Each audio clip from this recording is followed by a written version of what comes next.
So hello my dear brothers and sisters. Hope all are doing well today.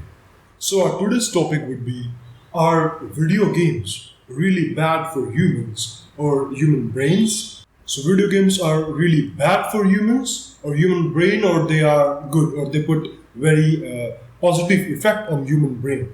That's what our today's topic is. So let's jump into the topic directly. So here in this video, whatever we are going to discuss would be based on scientific studies. So whether it is bad or whether it is good, it will all based on scientific studies. So let's start.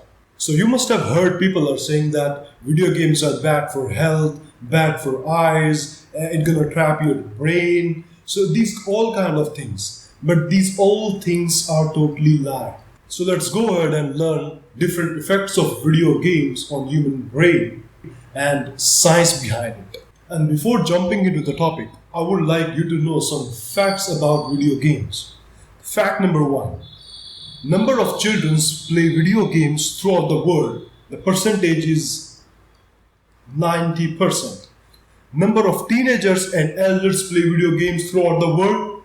Percentage is 80%.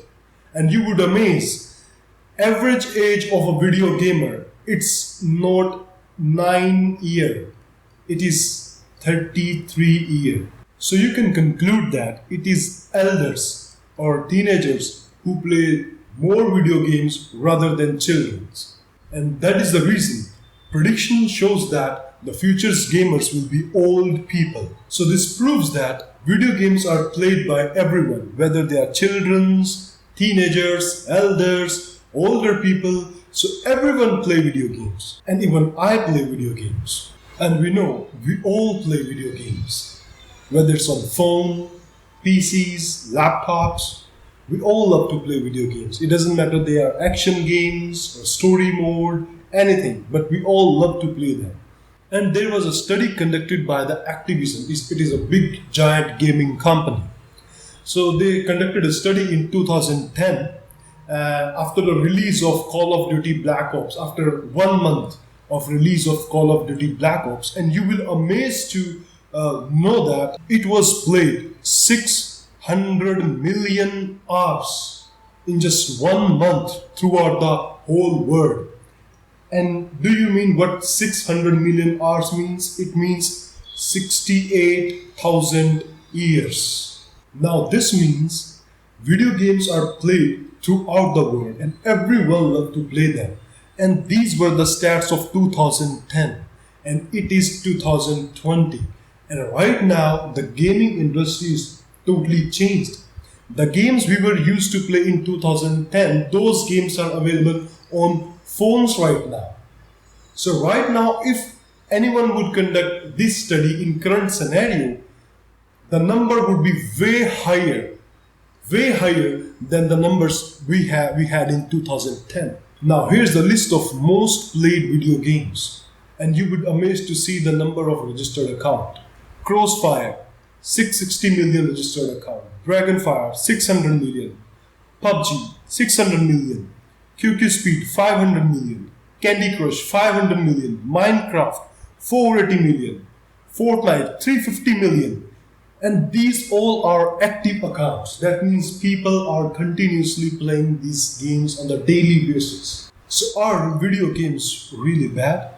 Generally it is considered that video games are bad for health, even though people who say that, they also play video games. And I will also not say that playing video games day in and day out gonna affect a positive effect on your brain. But researchers show that if it is placed in a balanced amount, in a reasonable amount, it is not only good for your brain, it enhances the productivity of your brain, it enhances the multitasking capability of your brain, and also put many positive effects on your brain. That is not what I am saying. This is what studies have concluded. And that's what we are going to discuss in this video today. So let's go ahead and learn the science behind the video games. But before that, I would like you to introduce with this great lady. She is a well-known researcher in the whole world. Her name is Daphne. Right now she is a professor in Geneva University, and she teaches and does research on cognitive neuroscience. And before that, she was a professor in the same department in Rochester University. And she is PhD in brain and cognitive science from Massachusetts Institute of Technology.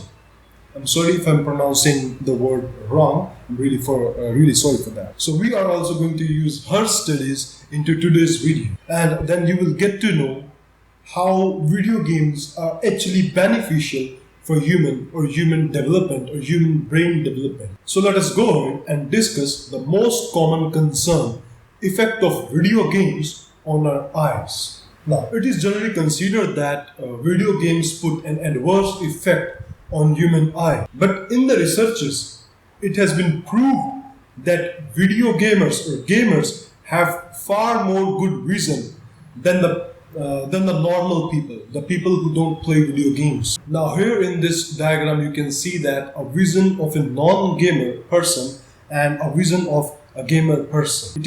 You can observe the difference. And the reason is, while playing games, one has to keep their focus on every small details, and even the small sentences or letters which are very small to read, which are very hard to read. So by doing this continuously, their focus and vision get improved day by day. And that's the reason gamers are able to read very small details written in small letters as compared to the normal people who can study a normal font only. Now the second quality gamers have is recognition of the gray color. That means they can recognize gray color very easily. It is because it is the most used color in the games, whether it is dramatic scenes or whether it's the color of guns. So it is the most used color in the games. That is the reason they can recognize gray color very easily. And that is the reason their vision in the foggy area or on the foggy road is far more good than a normal person. And they can drive more easily in a foggy environment rather than a normal person. Now, do games really damage eyes? We all know that in IT sector, people have to work up to 8 to 10 hours on the computer continuously. And it has been found in studies there are people who are working into IT sector for many years and they don't use any specs to work on the computers. On other hand, there are people who who have worked only for 8 months to 1 year, and within this span of time, they have to wear specs in order to work on the computers. So it also depends upon one's body and genes, how light gonna react on their eyes or on body. So we can't blame only video games, that video games are the only thing which are harming the human's eye. So this is also a myth because it also depends upon one's body and their genes. Now let us discuss the effect of games on the focus and concentration of humans. It is a general conception that it reduces the focus and concentrations of a person. That means games reduce the focus and concentration of a particular person, one who plays them. But in the studies and researches, it is found different. Because it is found that in a situation where you have to choose from different options or from two options, a gamer take a decision more firmly and easily rather than a normal person.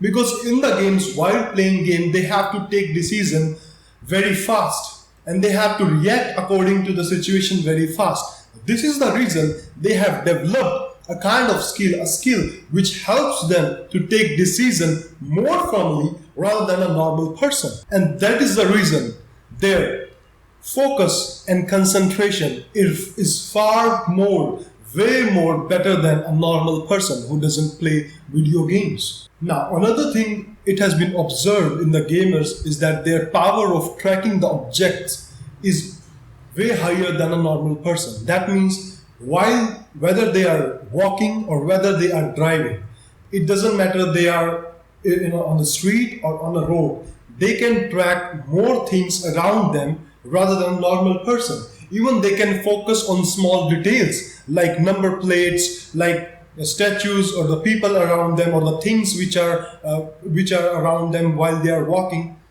because this is what they do in the games as well. They have to keep their eyes open and they have to keep their focus on the game continuously so that they don't miss a single detail, because all they have in their mind is they have to win that game. That develop a quality of tracking objects. Second, giving focus on everything.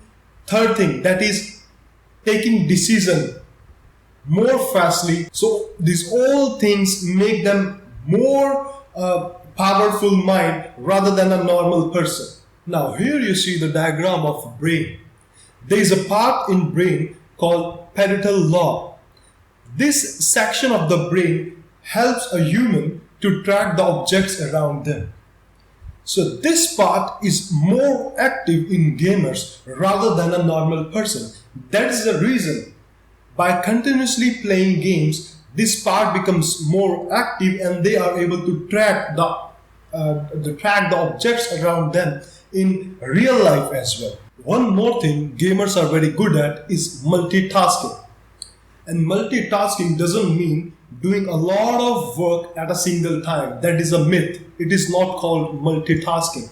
Multitasking is shifting the focus from one task to another task very easily. That means one time if you are doing one task and at the same time if you want to do second task, that means you have to shift your whole focus to second task. It is very easy for the gamers to shift their whole focus to second task. That means while doing the second task, they won't think anything about the first task.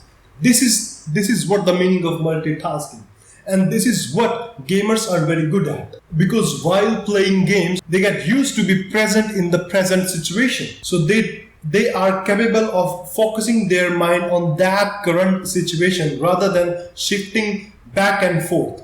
So that's why they are very good at multitasking as well. Now the important question arises, does that mean video games just have positive effects? No, because excess of everything is bad. It becomes a problem when you give your whole time to the games. That means you are addicted to it. And we know that addiction of everything is bad. And yes, that means if you are addicted to it, that means you are inviting depression in your life. So if one plays game for few hours, it is fine, absolutely fine. But if anyone play game whole day, then it becomes a problem. And that is a big problem. But this thing is not applicable to the professional gamers. But you can't say that you love to play games and that's the reason you want to become a professional gamer and now you're gonna play games for 24 hours. No, it's not like that.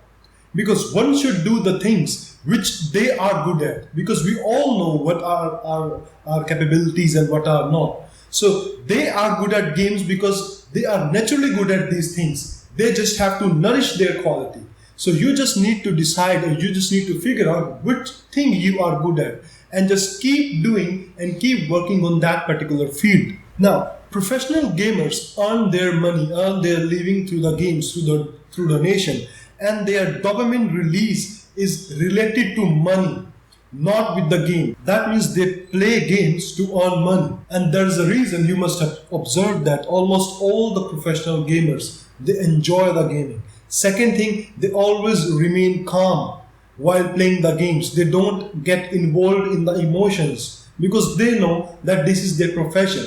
On the other hand, when a normal person plays games, he thinks that the money or the virtual coins he's getting in the games, they are real. Or I should say that these coins and these gifts gives them a feeling of real money.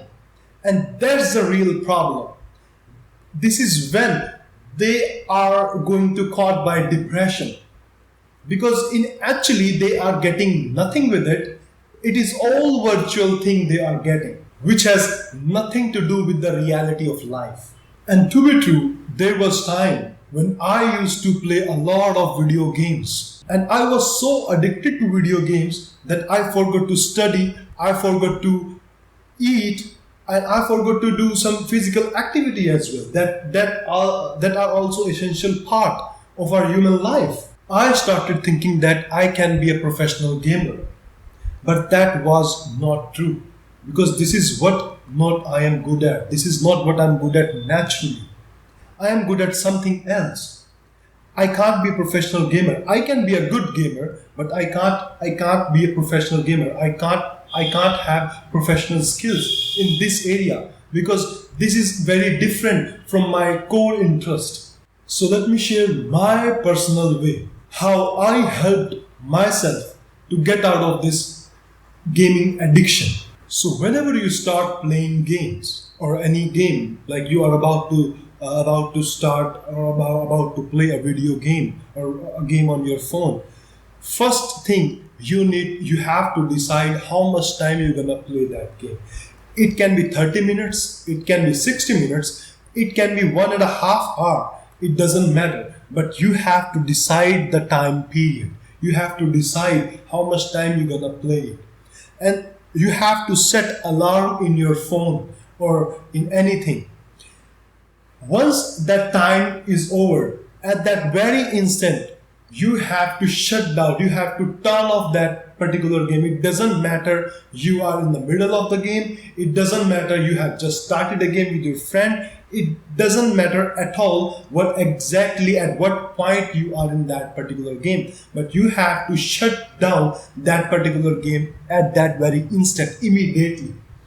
By doing this, you will get rid of the addiction and you would be mastering your mind at that time. That means it is you who is controlling the game, not the mind who is controlling you. So always decide the time before playing game, whether it's 30 minutes or whether it's 60 minutes. And I personally recommend either go with 30 or 60. Please don't exceed this time limit.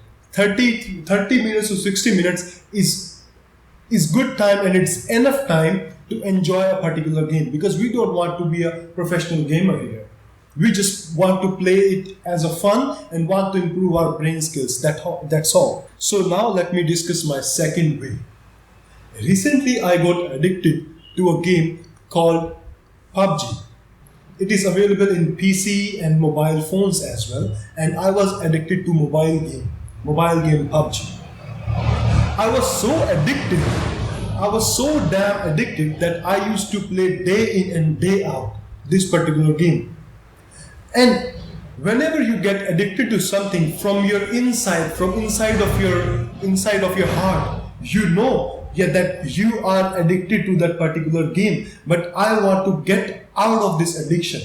So what I started doing, before opening my game into the mobile phone, what I started doing, I started thinking what gonna happen when I will be playing this game. So suppose I have phone in my hand and I want to play this game right now, but before starting the game, I'm thinking that what I'm going to do, I will enter into the game, I will click on start. There would be a matchmaking. 4 people will land on an island and we will find weapons and then we will fight with some other team. Either I'll get some, according to my gaming level, maybe I'll get 2 or 3 kills, or there are 2 things. Either I will win or I will lose. Either I will get a chicken dinner or nothing. But in both the condition, the game will throw me to the same page, same matchmaking page again. That means I will start game again and doing the same thing again. And when you start thinking all this, you will observe your mind will automatically put a question: what the heck you are doing? What benefit you are getting by doing this? And your mind will get bored by doing these things. Actually, I'm not doing it, but mind is still doing the things. So your mind will start finding something fruitful. So this way, this particular game, this particular thing which you are you are get addicted to which you are getting addicted to, so you can get out the addiction, you can get out of the addiction. And I personally believe that started thinking before doing a particular thing which you are addicted to, it can help you get out the addiction of anything. It can be addiction of alcohol, it can be addiction of playing anything or doing something. But I personally believe that this particular method can help you get out of addiction of anything you want to. That means thinking what exactly you are going to do next moment. That means if you are addicted to alcohol, before taking alcohol, start thinking what's gonna happen after taking alcohol, and what's gonna happen after when the effect of alcohol will get over. Suppose I'm in tension. I have some tensions in my mind. Now I want to move to alcohol. I want to take some alcohol. Now, before drinking or before taking that alcohol, I will think that, okay, now after that, yeah, I'm tense now. I'm going to take alcohol. What it gonna do? It's gonna relax my mind. And after getting a small sleep, and after getting when the effect of this alcohol will get over, I will be having the same thoughts which I had in my mind earlier. So rather drinking alcohol, I will find a more fruitful way to get rid of this tension. Then I will go to meditation. Now this is the point when you realize the importance of meditation. Then I will sit and relax, and I will let my mind go wherever it wants to go, and then I will realize it is just thoughts which were actually running me, and it should be me. It should be me. It should be one person who should be controlling their mind. And controlling doesn't mean to control the thoughts. Controlling means take the decision from different thoughts on which thought you want to work on. So thank you so much, guys. That's all for today. And at last, I would like to say that games are not the only way of entertainment. It can be a part of entertainment, but they are not the only way. Give some time to games. It's all right. It's all right to play games for 1 hour, for 2 hours. Giving some time, it's okay. It's fine. It's if it is in balanced condition, it's all right. But there are many things to explore. Go and get outside. Go and explore the nature. Get involved in the nature. Play with your sisters, your brothers. Spend some time with your parents. Parents should spend some time with your kids rather than spending time on phones. And we should make a separate time where no one in the home gonna use phone, and we all gonna sit together and we just talk. And that will be a fun talk, not regarding studies, not regarding business, regarding anything. It's just about fun talk. You can play just small games, indoor games, or better would be get outside, have some look around the nature. And at last, one more thing I would like to add. Always have a feeling to serve nature, because I believe when we serve nature, we actually are serving the whole humanity. It includes humans, it includes animals as well. Always plant trees, take care of them. So that's all for today, guys. Thank you so much. Have a wonderful day ahead. May God bless you all. Bye-bye. Take care.